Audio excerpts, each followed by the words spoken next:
धनबाद जिले में अवैध लॉटरी के बढ़ते कारोबार को लेकर अब जनप्रतिनिधियों के पास भी शिकायतें पहुंचने लगी है। सिंदरी विधायक को सौंपे गए एक आवेदन में दावा किया गया है कि जिले के लगभग सभी शहरी और ग्रामीण क्षेत्रों में फर्जी लॉटरी का संगठित नेटवर्क सक्रिय है, जिसके जरिए प्रतिदिन 8 से 10 करोड़ रुपए तक का कारोबार किया जा रहा है। आवेदन में इस अवैध धंधे को तत्काल बंद कराने की मांग की गई है।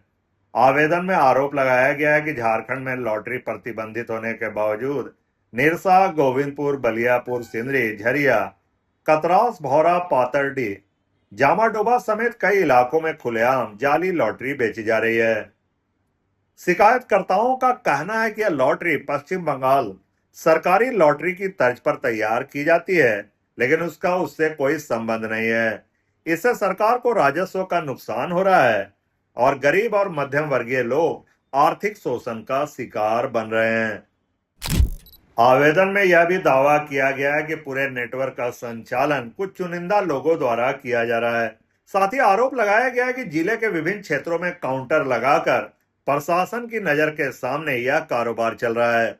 शिकायत में यह भी उल्लेख किया गया है कि मैथन और निरसा क्षेत्र में कथित रूप से जाली लॉटरी की छपाई और वितरण का कार्य होता है। इधर जब इस मामले में धनबाद के एसएसपी प्रभात कुमार से सवाल किया गया तो उन्होंने मामले की जानकारी नहीं होने की बात कही और साक्ष्य उपलब्ध कराने की अपील की। इसके बाद यह सवाल उठने लगा है कि यदि आवेदन में किए गए दावे सही हैं तो अब तक इस पर कार्रवाई क्यों नहीं हुई।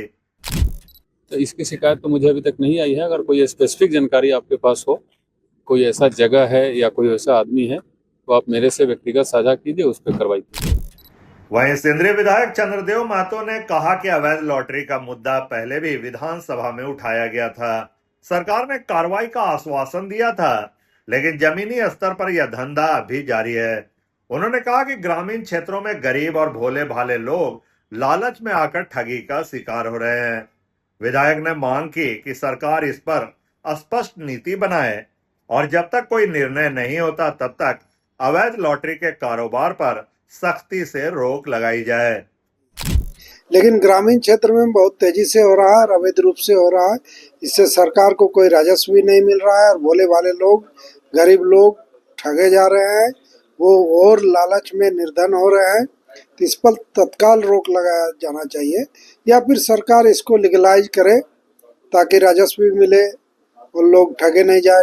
कहीं कहीं शिकायत आता है कि डुप्लीकेसी भी बहुत बड़े पैमाने पर हो रहा है। तो इस गोरख धंधा को तत्काल अभी रोक लगाए जब तक सरकार इस पर निर्णय नहीं लेता है। पूरी तरह से बंद होना चाहिए। विधानसभा में फिर से इसको हम उठाने का काम करेंगे ताकि हमारे लोग ठगे ना जाए, हमारे लोग बर्बाद ना हो। विधानसभा में इसको मजबूती के साथ रखने का काम करेंगे।